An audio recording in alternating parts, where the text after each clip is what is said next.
여러분, 지금 보험금 때문에 밤잠 못 이루고 계신가요? 여러분, 지금 이 순간에도 보험금 때문에 잠 못 이루시는 분 계신가요? 통장에 들어온 그 돈, 한 푼도 못 건드리고 계속 쳐다만 보고 계신가요? 이거 쓰는 순간 수급 끊기는 거 아니야? 구창의 삼정 전화 오는 거 아니야? 이런 생각에 가슴이 철렁철렁 내려앉으신 적 있으실 거예요. 병원비 받으려고 실손보험 청구했는데 밤새 뒤치신 분도 계실 거고요. 암 진단받고 보험금 나왔는데 오히려 더 불안해지신 분도 계실 거예요. 실제로 저한테 상담 오시는 분들 중에 이런 말씀하신 분이 정말 많아요. 2천만 원 들어왔는데요. 무서워서 단 1원도 못 썼어요. 이거 건드리면 바로 조사 들어온 거 아닌가 해서 그냥 통장에 그냥 쌓아만 뒀어요. 받지 말 걸 그랬어요. 이렇게 불안할 줄 알았으면 차라리 정말 가슴 아픈 말씀들이에요. 아프고 힘들어서 받는 돈인데 왜 오히려 독이 되는 상황이잖아요. 오늘 이 영상은요, 바로 여러분을 위해 준비했어요. 2026년 현재 기준으로 수급자가 보험금 받으면 정확히 어떻게 되는지요? 어떤 보험금은 아무 문제 없고 어떤 보험금은 정말 조심해야 하는지요? 실제 사례와 구체적인 금액까지 전부 다 말씀드릴 거예요. 이 영상 끝까지 보시면요. 지금 가슴 속에 있는 그 불온감이 확 사라질 거예요. 영상이 도움되신다면 좋아요 한번 부탁드려요. 매일 이런 정보를 전해드리는데 여러분의 좋아요가 정말 큰 응원이 됩니다. 구독 눌러주시면 이런 중요한 정보 놓치지 않고 받아보실 수 있어요. 자, 그럼 바로 본론으로 들어갈게요. 먼저 가장 중요한 결론부터 명확하게 말씀드릴게요. 보험금 받았다고 해서 무조건 수급이 끊기는 건 절대 아니에요. 이건 정말 확실하게 말씀드릴 수 있어요. 보험금 받았다고 자동으로 탈락되는 그런 구조는 절대 아니에요. 그런데요, 여기서 정말 중요한 게 하나 있어요. 어떤 종류의 보험금이냐에 따라서 결과가 완전히 180도 달라진다는 점이에요. 이 부분을 정확하게 모르면 정말 나중에 큰일 나요. 보험금은 크게 두 가지 성격으로 나뉘어요. 하나는 생활에 보조되는 성격의 보험금이고요. 다른 하나는 재산으로 간주되어 평가받는 보험금이에요. 이 차이를 정확하게 모르고 있으면 나중에 정말 큰 손해를 볼 수도 있어요. 실제로 이걸 몰라서 수급자급 탈락된 사례도 있어요. 그러니까 지금부터 정말 집중해서 들어주세요. 먼저 비교적 안전한 쪽에 속하는 보험금부터 차근차근 말씀드릴게요. 대표적인 게 바로 실손보험이에요. 병원비 내고 나서 나중에 돌려받는 실손보험금, 다들 아시죠?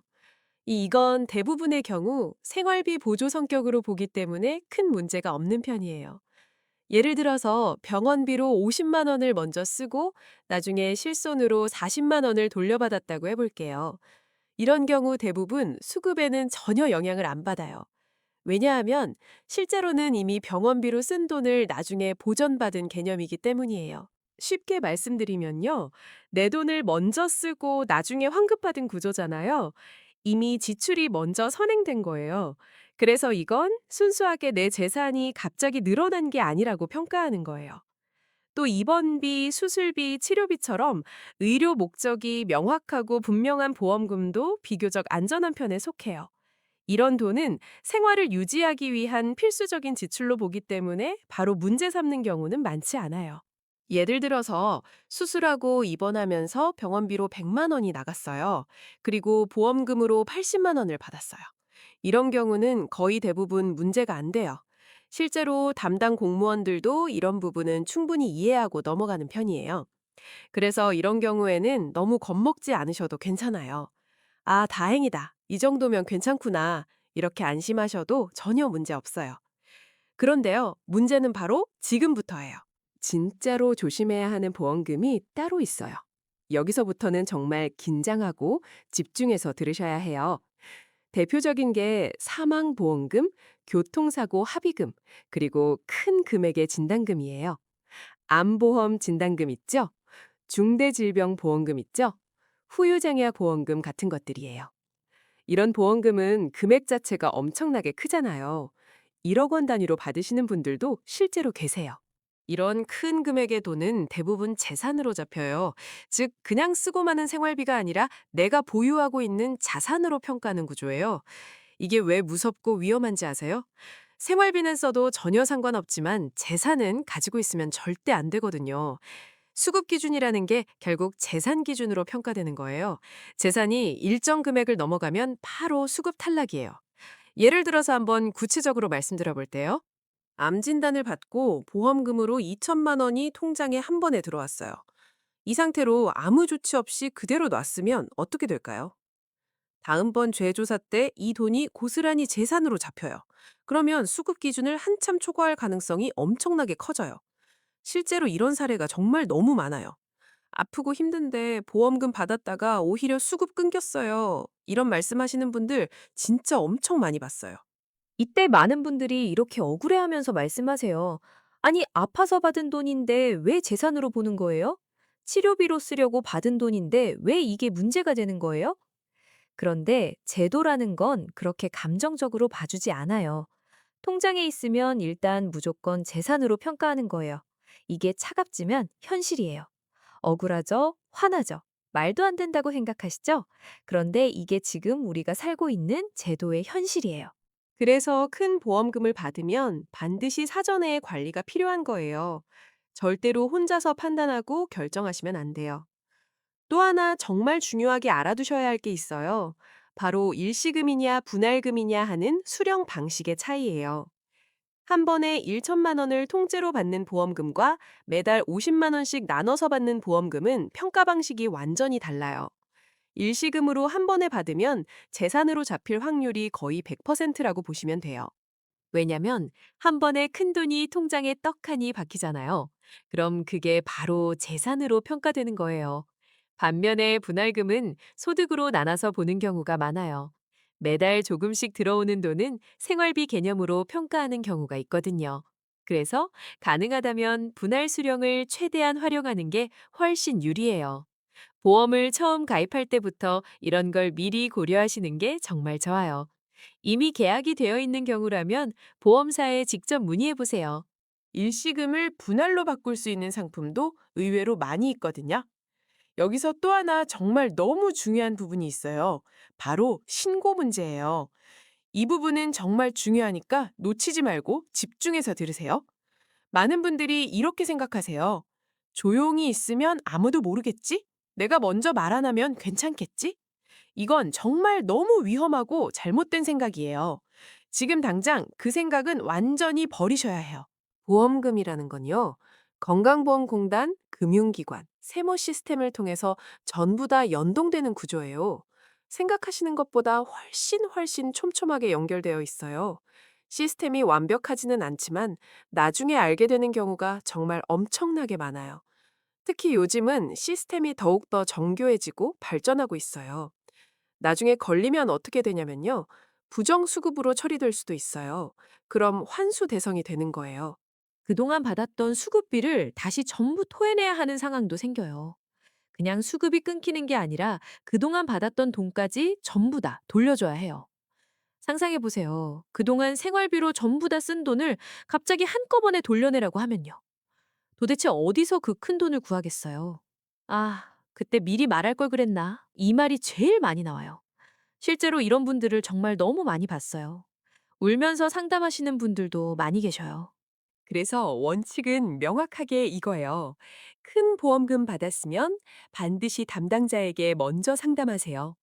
미리 말하는 게 가장 안전하고 확실한 방법이에요. 보험금으로 얼마를 받았는데 이게 어떻게 되는 건가요? 이렇게 솔직하게 물어보세요. 이게 절대로 불이익이 아니에요.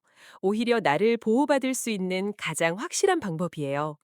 담당 공무원들도 미리 먼저 말하는 사람한테는 훨씬 우호적이고 친절해요. 이분은 성실하게 신고하시는구나. 이렇게 좋게 생각하거든요. 그럼 담당자가 여러분의 상황에 맞게 자세하게 안내해줘요. 어떻게 쓰면 문제가 없는지, 어떻게 정리하면 안전한지, 어디까지가 괜찮은 선인지, 심지어 합법적으로 보호받을 수 있는 여러 가지 방법도 알려줘요. 이걸 혼자서 판단하고 결정하면 거의 대부분 다 실수해요. 혼자 인터넷 여기저기 찾아보고 카페에서 물어보고 하다가 잘못되는 경우가 너무나 많아요. 각자의 상황이 전부 다 다르거든요. 또 하나 많은 분들이 착각하시는 게 있어요. 보험금을 빨리 다 써버리면 괜찮다고 생각하는 거예요. 어차피 통장에 안 남기면 문제 없겠지 이렇게 생각하시는 분들도 많아요. 그런데요, 담당자가 돈을 빨리 썼다고 해서 하나하나 따지면서 조사하는 구조는 아니에요. 얼마 만에 썼는지까지 보는 것도 아니에요. 다만 보험금이 들어온 사실 자체는 기록으로 남아요. 그래서 재조사 때 큰 금액이 들어온 건 확인이 돼요. 그때 담당자가 보는 건 이거예요. 이 돈이 생활 유지에 필요한 데 쓰였느냐, 아니면 그대로 남아있느냐. 예를 들어서 1,000만 원이 들어왔어요. 그걸 병원비, 월세, 공과금, 생활비처럼 정상적인 데 쓰고 남은 게 없으면 대부분 큰 문제 없이 넣어가는 경우가 많아요. 반대로 돈이 그대로 통장에 남아있거나 다른 사람에게 옮겨졌거나 현금으로 빼서 감춰놓은 경우는 문제가 될 수 있어요. 그래서 무조건 빨리 써버린다고 해서 안전한 것도 아니고 천천히 쓴다고 해서 불리한 것도 아니에요. 중요한 건 어디에 썼느냐예요. 생활에 필요한데 정상적으로 썼느냐. 이게 제일 중요해요. 그래서 가능하면 병원비 영수증, 월세 납부 내역, 공과금 내역, 카드 사용 내역 정도는 챙겨두시면 좋아요. 혹시 나중에 설명이 필요할 때 도움이 돼요.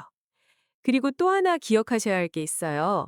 보험금을 일부러 숨기거나 명의를 바꿔서 옮기거나 현금으로 뺏어 보관하는 행동이 제일 위험해요. 이건 거의 대부분 문제가 됩니다. 정리하면 이거예요. 빨리 썼다고 문제되는 건 아니에요. 어디에 썼는지가 중요해요. 그리고 숨기지만 않으면 대부분 큰 문제 없이 지나가요. 지금까지 들으시면서 조금 복잡하게 느껴지셨죠? 그래도 이 기준만 기억하시면 괜히 불안해하실 필요는 없어요. 그래서 제가 지금부터 정리를 한번 확실하게, 깔끔하게 해드릴게요. 마지막으로 핵심만 정리해 볼게요. 첫째, 보험금 받았다고 해서 무조건 바로 탈락하는 건 절대 아니에요. 이건 꼭꼭 기억하세요. 너무 겁먹지 마세요. 둘째, 실손보험, 치료비성 보험금은 비교적 안전한 편이에요. 이미 쓴 돈을 나중에 돌려받는 개념이니까요. 셋째, 큰 진단금, 합의금, 사망보험금은 재산으로 잡힐 수 있어요. 이게 제일 조심해야 하는 중요한 부분이에요. 넷째, 절대 숨기지 말고 반드시 먼저 상담하세요. 혼자서 판단하지 마세요. 나중에 걸리면 정말 큰일 나요. 다섯째, 사용 내역 기록을 빠짐없이 꼭 남기세요. 영수증, 카드 내역, 통장 거래 내역을 전부 다 모아두세요. 이 5가지만 확실하게 기억하시면 됩니다. 정말 이것만 제대로 지키시면 대부분의 위험은 충분히 피할 수 있어요. 오늘 영상을 보시고 나서 괜히 혼자서 불안해하지 마세요. 실제로 정말 많은 분들이 보험금 받고 나서 불안해서 잠을 제대로 못 주무세요. 통장만 하루 종일에 들여다보고 핸드폰만 붙들고 있어요. 그럴 필요가 전혀 없어요. 제도는 처음에는 무섭게 느껴지지만 알고 보면 준비하려면 충분히 대응할 수 있어요. 법도 결국 사람이 만든 거고 제도도 결국 사람이 운영하는 거예요. 미리 정확하게 알리고 증거를 확실히 남기고 합리적으로 쓰면 전혀 문제 없어요. 아, 나만 이런 줄 알았는데 다들 그렇구나. 이제 좀 마음이 놓인다. 이렇게 느껴졌다면 오늘 영상의 목적은 충분히 달성한 거예요. 혼자서 고민하지 마세요. 정확한 정보가 있으면 충분히 대응할 수 있어요. 앞으로도 이런 현실적이고 실용적인 이야기를 계속해서 알려드릴게요. 궁금한 게 있으시면 댓글로 남겨주세요. 가능한 한 하나씩 전부 다 알려드릴게요. 여러분이 궁금해하시는 거, 불안해하시는 거 계속해서 영상으로 만들게요. 오늘도 끝까지 들어주셔서 정말 고맙습니다. 이 영상이 도움되셨다면 좋아요 한번 눌러주시고요. 주변에 이런 고민하시는 분들이 계시면 꼭꼭 공유해주세요. 긴 영상 시청해주셔서 감사해요. 그럼 또 봐요.